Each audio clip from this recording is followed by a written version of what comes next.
Abra sua Bíblia comigo no livro de Atos dos Apóstolos, no capítulo 3.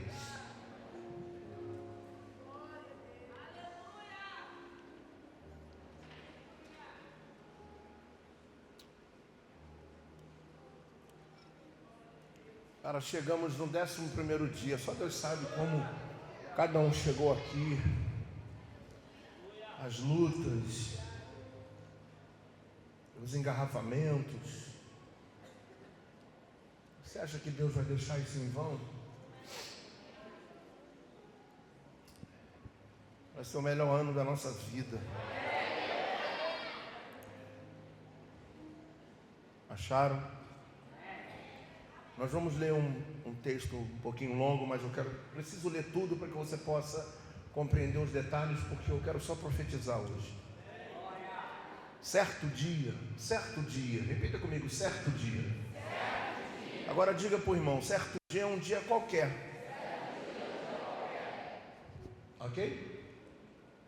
Não tinha data especial. Certo dia, Pedro e João estavam subindo ao templo na hora da oração, às 3 horas da tarde.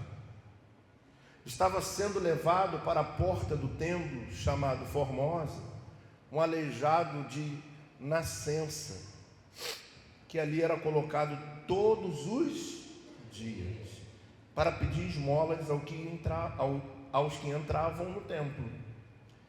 Vendo que Pedro e João iam entrar no pátio do templo, pediu-lhes esmola. Pedro e João olharam bem para ele, e então Pedro disse: olhe para nós. O homem olhou para eles com atenção, esperando receber deles alguma coisa. Disse Pedro: não tenho prata, nem ouro, mas o que eu tenho, isso lhe dou. Em nome de Jesus Cristo Nazareno, ande.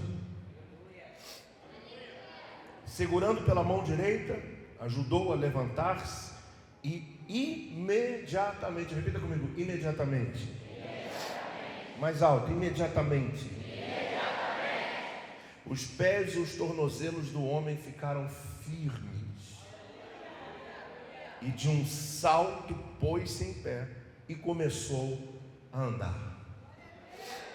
Aleluia. Só até aqui o milagre já estava completo. Mas o detalhe é o que vai acontecer agora. Depois que ele começa a andar, entrou com eles no pátio do templo, andando, saltando e louvando a Deus.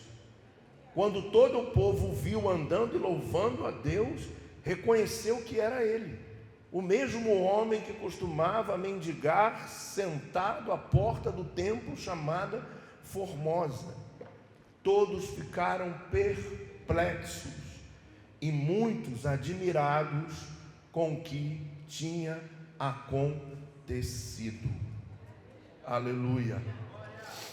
Diga glória a Deus. Queridos, esse texto é um texto, acho que todo mundo já ouviu algum tipo de pregação sobre o templo, o lugar chamado Formosa, sobre a hora nona, 3 horas da tarde, a hora da oração. Algum momento você já deve ter ouvido alguma mensagem a respeito desse texto ou não. Mas eu quero levar você ao texto e entender a realidade de um homem que nasceu aleijado, nascença, um homem que não podia andar. Essa era a sua realidade de vida. Todos os dias que nós estamos vindo aqui, todos os dias, durante esses 11 dias, né? Para quem está sendo inteligente espiritual e não quer viver os mesmos ciclos, está pagando o preço, está vindo. Agora, quem quer uma coisa ou outra, aí é cada um com cada um. Certo? A gente não brinca com a fé.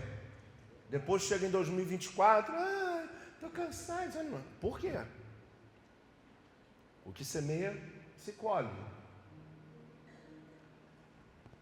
O homem de nascença. Então está falando de um homem. De nascença, a primeira ideia que nós vamos ter do texto é que era uma criança que não podia andar e foi crescendo até virar homem. Então, durante toda a vida, olha como é que a Bíblia é cheia de detalhes.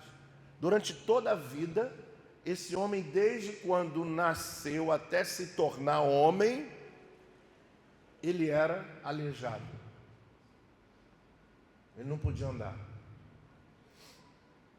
E nós vamos olhar para uma família e vamos observar que como é que funciona. Enquanto é criança, vai mamar, depende do pai, da mãe, né? Vai chegando uma certa idade, vai sendo cuidado pela família, mas chega uma hora que ele tem que fazer o quê? Viver a sua vida. E diz a Bíblia que esse homem não cita família, não cita nada. Diz apenas que algumas pessoas, todos os dias, lhe colocavam na porta do templo.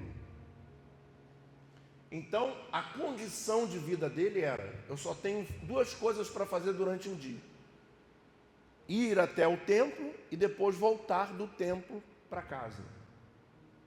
Essa era a sua realidade, era o seu dia a dia. E criando expectativas para que naquele dia ele pudesse arrecadar algumas esmolas. E nessa época de Atos dos Apóstolos, a igreja já começava uma perseguição muito forte. O governo, né?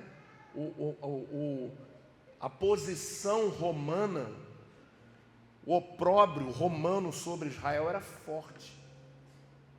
E o judeu não tinha muito dinheiro. Então vai falar de pessoas que iam para o templo e na porta do templo chamado Formosa. Repita comigo. Num lugar chamado Formoso, tinha um homem sem formosura. Não tem sentido isso. Não tem sentido muitas coisas na nossa vida. Se você parar um pouquinho esse ano, e pelo menos algum dia até o final do ano, antes da virada, por favor, faça isso. Gaste um tempo com você, reflita sobre a sua vida. E você vai perceber que tem coisas que não têm sentido.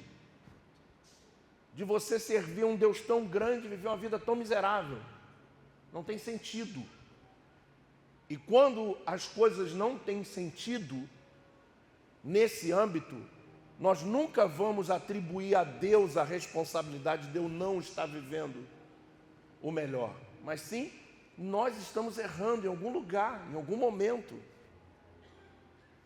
Porque se você observar, o mundo está no maligno, sim ou não? Você liga a televisão, o que tem? Só notícia ruim, é ou não é? Assalto, roubo, pá, o tempo todo, sim ou não? Sim. Mas, preste atenção, a terra adora a Deus. A criação, os animais, glorificam a Deus todos os dias. Independente da maldade que existe na terra, a terra pertence a Ele. A glória pertence a Ele. O poder pertence a Ele. O único poder que o diabo tem é de poder atuar. Ele pode atuar. Não significa literalmente que ele vai atuar. Porque a terra pertence a Deus. E toda a criação o adora. Nós acabamos de cantar aqui, ou você não prestou atenção nisso? Toda a criação, santo, exaltado és. Nós dizemos que Ele é, e verdadeiramente Ele é. Independente de todo o mal que existe no mundo, Ele é adorado. O mar, as montanhas glorificam o seu nome. Que coisa forte isso. Então a Bíblia diz que o mundo está na posição, quer dizer, ele pode atuar, mas não significa que ele tem que atuar. E quando ele atua quando nós deixamos e permitimos que isso aconteça, gente. Porque o apóstolo Pedro, na sua primeira carta, ele vai dizer o seguinte: olha, vocês se submetam a Deus, vocês vão se sujeitar a Deus e resistir ao diabo, e ele fugirá de vós. Está dizendo o seguinte: mesmo ele tendo poder para atuar no mundo, se eu me sujeito à autoridade de Deus, aí vai entrar até aqui, a irmã falou, se eu renuncio a minha vida por ele, se eu coloco a minha vida no altar dele, ele vai ter que fugir, irmão. Então, ao invés da gente ficar desesperado, nós deveríamos de ser as pessoas mais animadas do mundo. Tem alguma coisa errada, tem um templo, um lugar de formosura, de grandeza, onde tem coxos que estão sentados na porta. Não tinha sentido isso. Todo dia ele era colocado lá. O que tinha dentro do templo? O que tem aqui? O que tinha dentro do templo? Oração, leitura da palavra. Tinha tudo isso, não tinha? Mas o cara era aleijado. E todo dia ele ficava na porta. Mas vamos começar de trás para frente, é forte isso, tá? Os irmãos que sentam no último banco, eu não vou nem falar uma vez que eu ouvi. Mas você que está no último, não vou nem falar o que me falaram, o que acontece com as pessoas que sentam no último banco. Vocês querem saber? Não, você está aqui, ou os que estão sentados lá atrás. Querem saber? Quem está atrás? Não. Não, melhor não saber, deixa quieto. Então, vamos começar da frente para trás, ok? Nós vamos ter um ato profético agora. É sério isso. Amém? Amém? Mas tem que ser de trás para frente, desculpa. Você que está atrás, você vai dar uma empurradinha no seu irmão para frente, assim. Ele vai empurrando ele para frente, aí o da frente vai empurrando o outro para frente. E se não tiver ninguém na minha direção, não empurra ninguém, fica quieto, tá? Vamos embora, 1, 2, 3 e vai. Dá um toquezinho nele para frente, vai empurrando isso. E os da frente vão sentir um impacto, né? Isso. Agora agora não precisa nem olhar para ele. Fala no ouvido dele que está na tua frente aí. Sabe por que eu estou te empurrando? Porque nós temos que entrar no templo, irmão.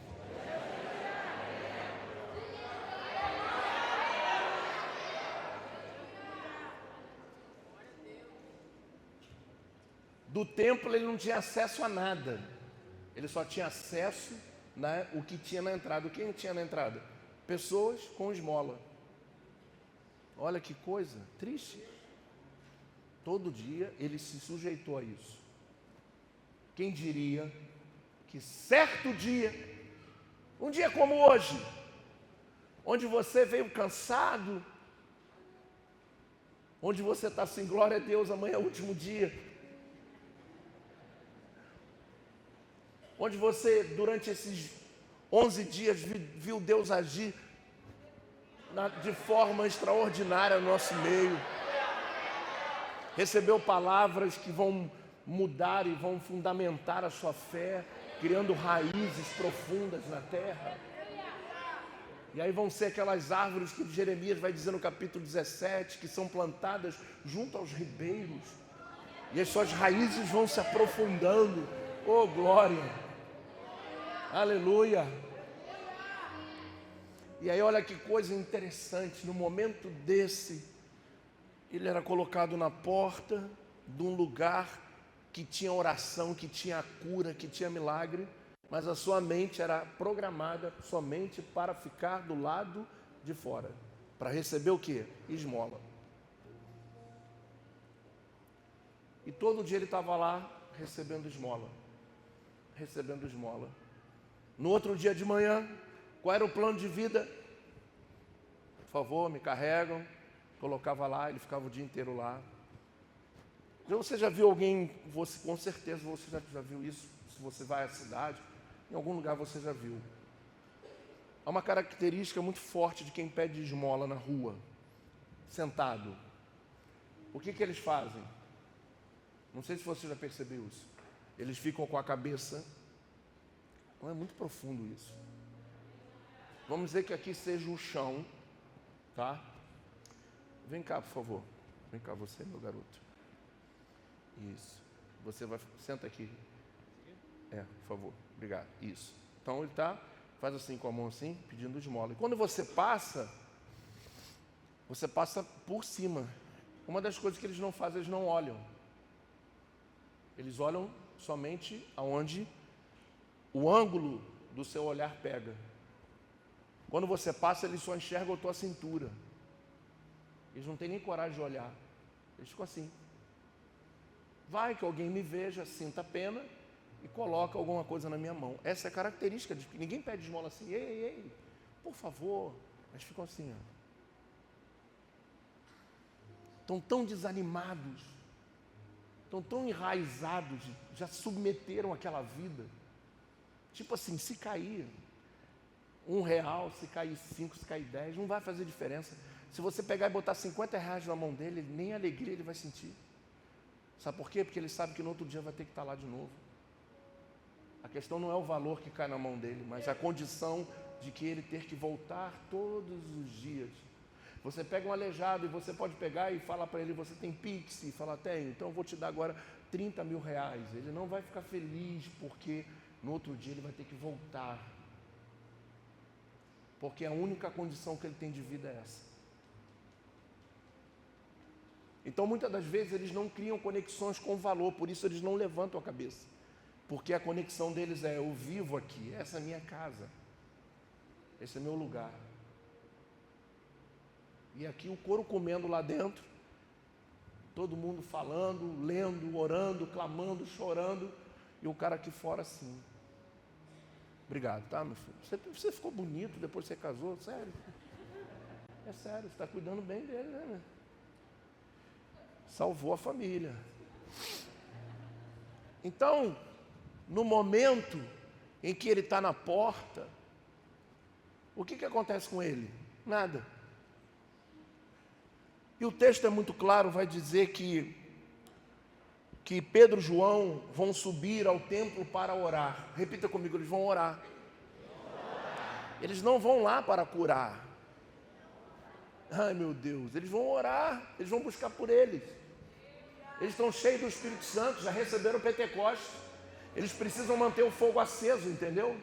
Eles receberam fogo e eles tinham que ir ao templo colocar lenha. Não foi o Pentecostes durou para sempre, não, eles tinham que botar lenha sempre.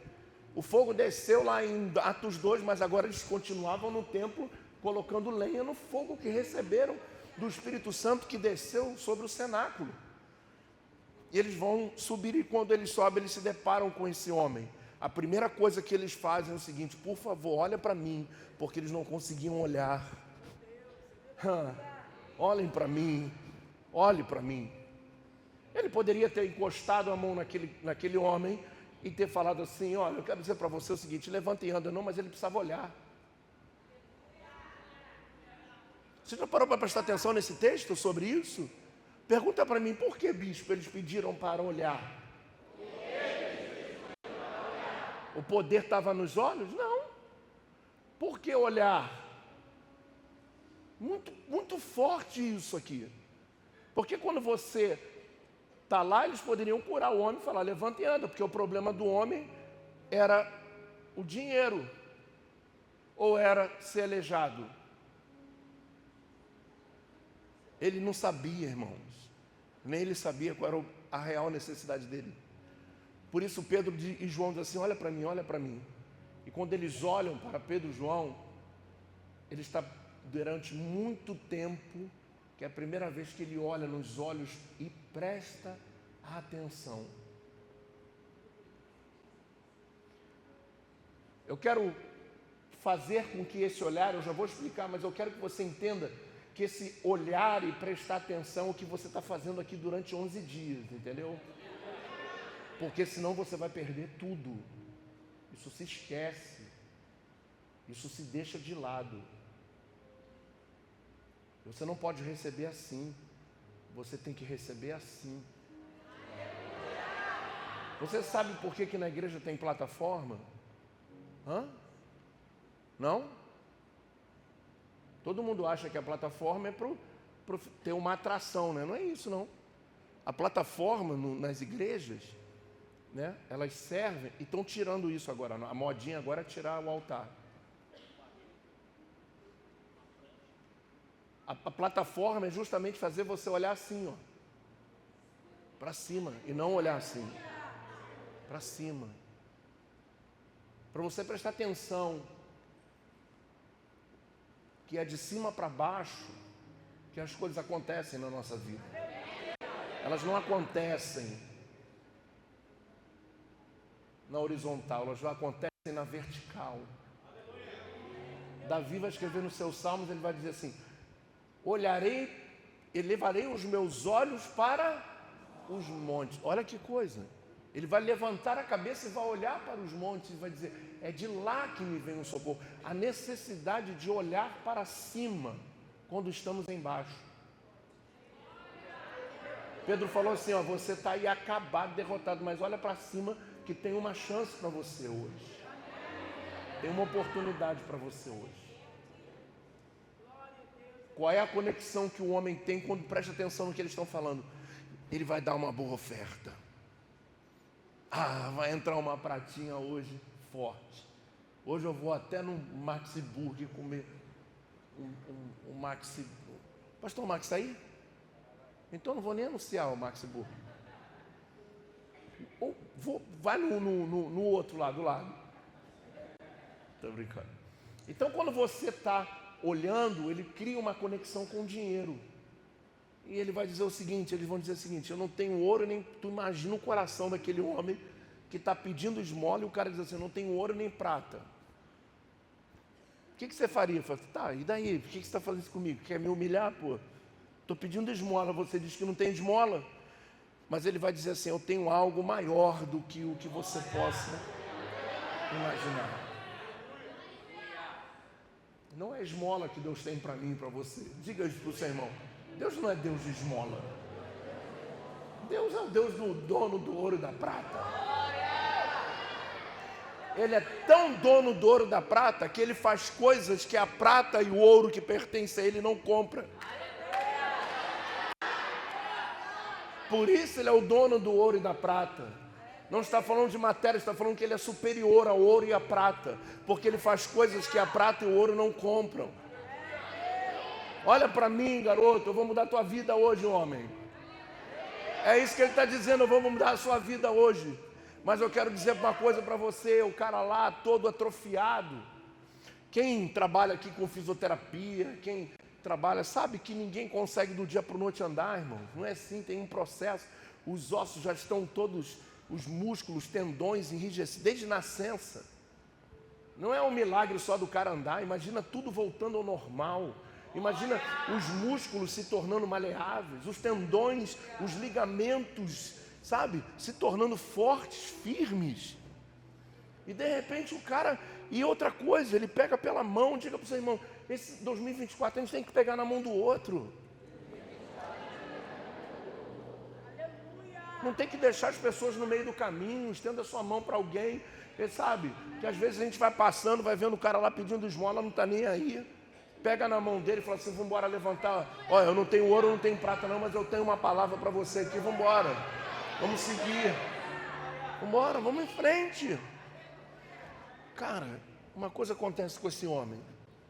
A Bíblia diz que ele dá um salto e fica de pé. Até aí, e de um salto pôs-se em pé e começou a andar. Milagre foi feito. Repita comigo, acabou a mensagem. A mensagem termina aqui. Eu estou te provando, a mensagem termina aqui. E o que o senhor quer falar então? Eu quero falar da outra parte que está escrito que não faz parte da mensagem. Por quê? Porque é a parte dele falando. O texto está dividido em duas partes aqui. Primeiro, o relato da realidade do homem, o que Pedro e João falam com ele e deixa ele de pé, e ele começa então a andar, e agora vem o relato daquele que se pôs e se colocou de pé. E ele vai dizer o seguinte, depois entrou com eles no pátio. Aquele homem que estava na porta, quando ele começou a andar, ele não pensou assim, em nada mais a não ser entrar no lugar onde ele ouvia a canção todos os dias durante anos, mas não podia cantar junto com os irmãos. Ele ouvia a palavra, às vezes de longe, porque não havia microfone, não havia muita condição, então era uma coisa muito difícil de entender, e o seu foco estava na esmola. Quando o foco dele sai da esmola, ele começa a entender, cara, eu estou andando. E o que eu precisava não era de dinheiro, o que eu precisava era andar. O meu maior milagre é andar. E tem um monte de gente andando, precisando de dinheiro, não dá para entender isso. Enquanto o cara que estava pedindo esmola, ele fica feliz só por andar, e a gente que tem perna e anda quer dinheiro. Agora eu vou confundir você, porque é muito doido isso. Entenda isso. Não está satisfeito com nada. Murmuração o tempo todo. Reclama de tudo, de todos, da vida, de não sei quem, do pai, da mãe que já morreu, do tio, da avó. Ei. Basta ficar de pé. O mais importante na vida do crente é estar de pé. Diga, eu vou ficar de pé durante 365 dias. O que ele vai fazer? Ele começa a fazer um negócio estranho, porque não podia fazer. Por isso que eu falei que são duas partes da mensagem. Porque quando ele vai entrar no templo judaico, ninguém dançava. O judeu não dança no templo. Ele dança nos hotéis, nas festas, mas no templo não dança, não pula, não faz nada disso. Aí olha, Deus falando comigo isso, e eu lembrando da nossa igreja. Pega esses meninos aqui, essas meninas, entrando dentro de um templo judeu. É mais ou menos isso que eu quero te falar. Todo mundo lá, e daqui a pouco entra eles. E a perseguição não parou, a igreja.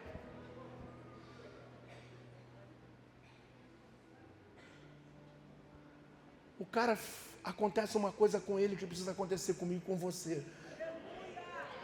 É muito importante, a gente quase não fala disso. Sabe o quê? Que ele encontra aqui? Alegria. Ele encontra a alegria. Para ele agora não importa se tinha esmola, se não tinha esmola, não importa mais nada, ele queria entrar no templo.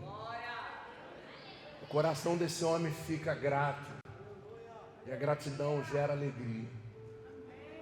Sabe por que tem muita gente triste? Porque é ingrata.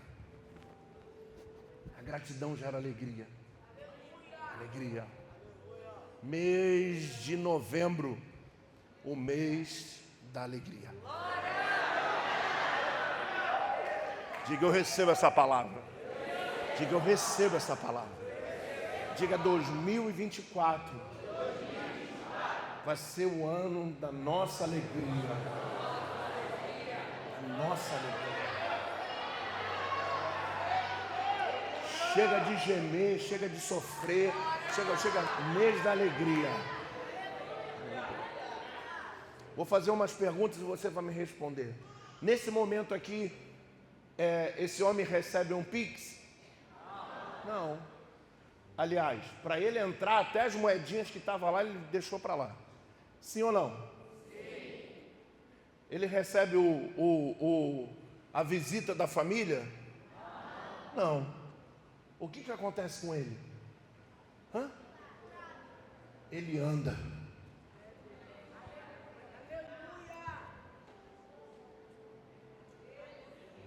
Sabe que tu vive a vida toda vendo alguém andar e você ali, e um dia ele andando junto com o outro aqui,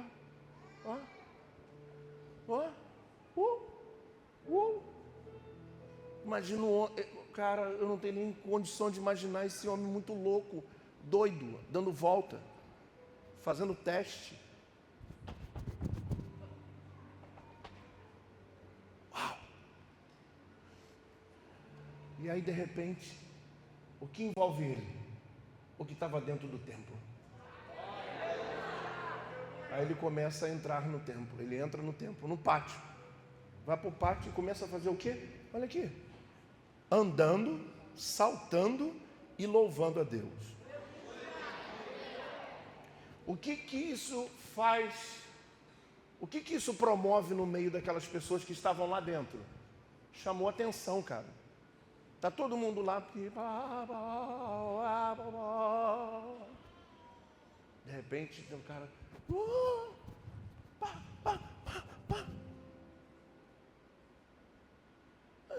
Esse doido aí, não é que... Esse muito doido que está pulando aqui, não é? Não é aquele que ficava lá fora? Pô, não pode ser, o cara de nascença. O outro vinha, o outro... Não, é ele mesmo. É ele mesmo. É assim que as pessoas vão ficar em 2020. Mas é ele que está se alegrando? Isso aconteceu na vida dele mesmo?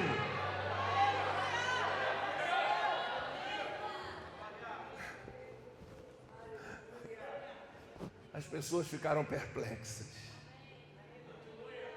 Sabe o que é ficar perplexo?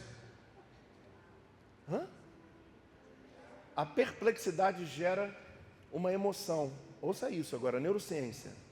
Só para você ficar, para você entender isso.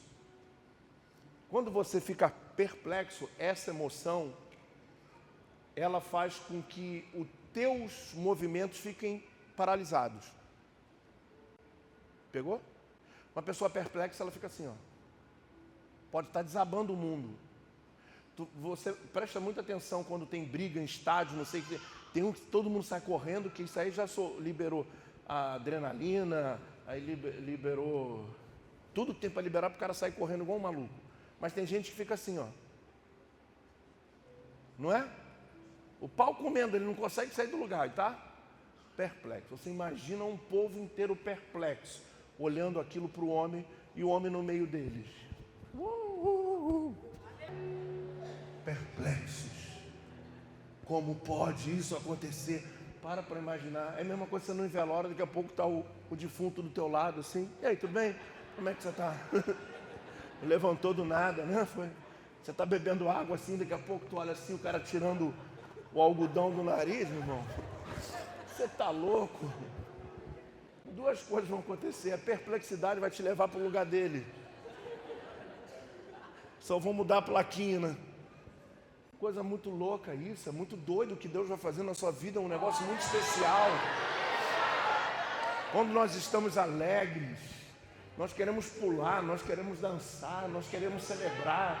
Nós entramos na igreja, dentro do templo, para dançar mesmo, para pular mesmo, para celebrar. Isso não tem a ver com a condição financeira, é alegria. Não tem a ver se está tudo bem ou se está tudo mal, é alegria. É a alegria de Deus, pelo favor de Deus, pelas coisas que vão acontecer. Cara, eu estou crendo muito nesse ano, eu sei que esse é o meu ano. Diga para o seu irmão que o Senhor derrame alegria sobre a sua vida. Que toda amargura, que toda tristeza, que toda dor, que todo sofrimento de anos vai terminar no final de 2023, irmão. Eu falei para você, o que tem para 2023 vai terminar em 2023. Em 2024 vai ser o ano da nossa alegria. Deus se levantará em nosso favor. Vai ser o ano que Deus vai te colocar de pé e vai te empurrar para dentro do templo. A alegria está dentro do templo. A alegria não está lá fora. A alegria está aqui dentro. Aqui dentro. Aleluia. Coloca aí para mim, por favor, Neemias. Neemias capítulo 8, versículo 10.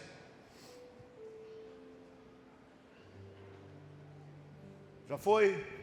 E Neemias acrescentou: podem sair e comam e bebam do melhor que tiverem. E repartam com os que nada têm preparado.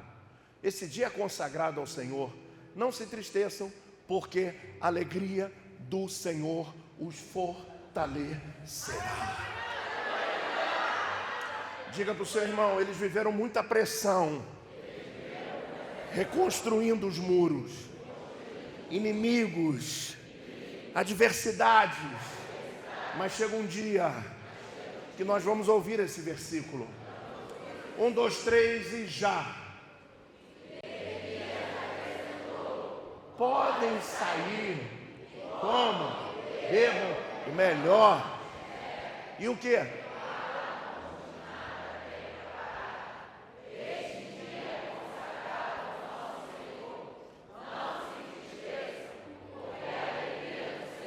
Os fortalecerá. Pode deixar o versículo aí. A alegria do Senhor os fortalecerá. Não é alegria por causa do tênis que eu comprei, porque isso é momentâneo. Isso não é alegria, isso é felicidade. É uma diferença muito grande. Você vai, eu fiquei feliz porque eu ganhei isso aqui, mas isso vai embora. Passa um tempo, você vai embora. A outra coisa vai embora. Você casa e você não fica feliz, 50 anos com o seu casamento, como se fosse no primeiro dia que você casou. Você vai ter problemas, você vai ter diversidades, você não vai ficar escrevendo cartinha a vida inteira. Falando nisso, você falou que ia escrever uma carta para mim. Se tu não escrever até o dia 31, eu vou falar para a igreja. Porque eu escrevi a cartinha direto para ela, várias cartinhas de amor.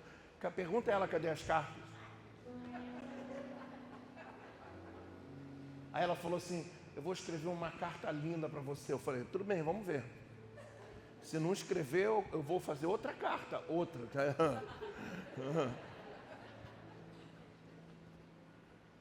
Aqui, olha, bebam, comam do melhor, repartam. Você vai poder repartir. Agora eu quero que você declare esse dia hoje, dia 21. Não é dia 21? 20? 20. O que vocês falaram 21? Esse dia 20 está consagrado ao Senhor. Está consagrado. Está consagrado. Esse dia é consagrado a Deus agora. E é selado pela tua oferta. Irmão, não tem como o diabo tocar. Não tem como ele impedir. Porque ele é consagrado e é selado pela oferta. Está louco. Não se entristeçam, porque a alegria do Senhor é a nossa força. Já chegou, você já viveu muito tempo sentado na porta do templo, você já passou muito tempo aí se sentindo impossibilitado, você já passou muito tempo desanimado. Agora é hora de dar um salto, dar um significado na sua vida. Agora é hora de você glorificar a Deus. Agora é hora de você cantar o hino da tua vitória, o hino da minha vitória, o hino da nossa vitória.